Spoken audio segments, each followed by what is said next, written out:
Ngayong araw nga pala mga kasingkitis, nandito nga pala kami sa may Dinadjawan, Aurora. At syempre kasama ko nga din pala yung family ko. Kaya for today's video mga kasingkitis, tara samahan nyo kaming bumiyahe dito sa may Dinadjawan. Medyo matagal-tagal na nga rin pala mga kasingkit yung huling punta ko rito. At talagang napakasulit naman talagang pumunta dito. Talagang dinadayo to ng mga turista mga kasingkit. At kung makikita nyo is talagang napakaganda nga nung dagat dito. Pumunta nga rin pala kami dito mga kasingkitis dahil dito nga pala namin isa-celebrate yung birthday nung ate ko. At syempre dito nga pala kami tumuloy sa may La Sunshine Resort. And ganito nga pala kaganda rito.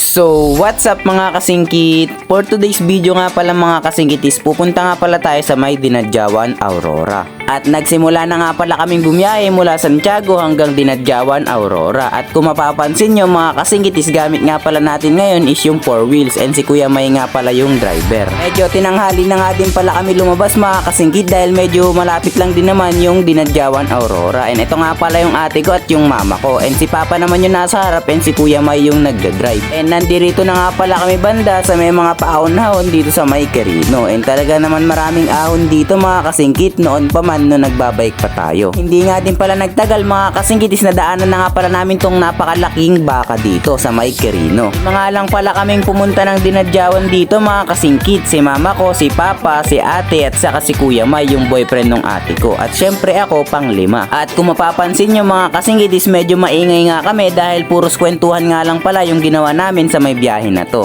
At minsan nga lang din pala kami makalabas na family mga kasingkit sa mga ganitong galaan kasi nga medyo busy sa may trabaho.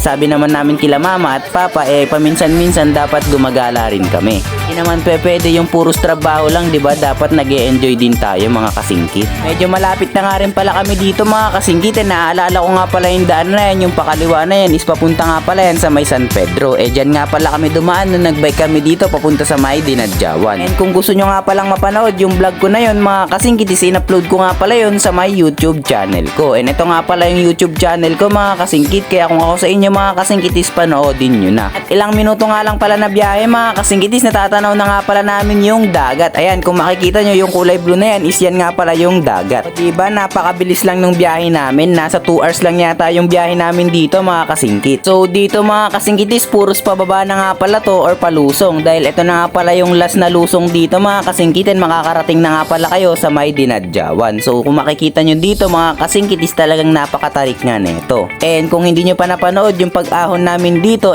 panoodin nyo na sa may aking YouTube channel. At syempre sa mga hindi pa nga pala naka-follow sa ating Facebook page, mag-follow na kayo para updated kayo sa mga paparating ko pang mga video. Ilang minuto nga lang din pala na paglusong mga kasingkitis, nandito na nga pala tayo mismo sa may Dinadjawan, Aurora. So syempre shoutout na nga din pala sa mga taga Dinadjawan dyan. At magpipicture nga lang din pala kami dito sa may arko ng Dinadjawan mga kasingkit, and pupunta na rin kami sa may resort na pagtutuluyan namin. At mas lalo nga pala akong na-excite mga kasingkit nung nakita ko yung ganito kagandang view. And kung makikita nyo mga kasingkit, is talagang napakasarap naman pagmasdan nung dagat. Medyo matagal-tagal na nga rin pala kasi yung last na punta ko dito mga kasingkit, at ngayon na lang ulit ako makakabalik dito sa may Dinadjawan, Aurora. Siguro sa next na balik nga pala natin dito mga kasingkit, is kasama na nga pala natin si Toothless or yung bago kong motor. Talagang napakaganda rin mag-rides dito mga kasingkit, kaya kung ako sa inyo is abangan nyo. At nandito na nga pala kami sa may hotel na tutuluyan namin. Ito nga pala yung La Sunshine Hotel mga kasingkit, at talagang napakaganda nga pala ng hotel na to. 3 days at 2 nights nga lang pala kami mag-i-stay dito mga kasingkit, at talaga nga naman mukhang mag-e-enjoy ako dito dahil talagang napakaganda ng tanawin dito. Talagang makakapag-relax ka ng maayos pagka ganyan kaganda yung mga tanawin. So papakita ko nga pala sa inyo mga kasingkit kung gaano nga ba kaganda tong La Sunshine Hotel. So dito nga pala kami matutulog mga kasingkit, good for 5 to 6 people nga pala siya, at napakaluwag nga rin ng room na to mga kasingkit. And eto na nga pala, na-excite akong ipakita sa inyo mga kasingkit dahil ito nga pala yung swimming pool nila. And talaga nga naman napakagandang pagmasdan pagka ganito yung tanawin na nakikita mo mga kasingkit. Ayan, kung makikita nyo is bagay na bagay nga pala yung swimming pool dito sa may dagat.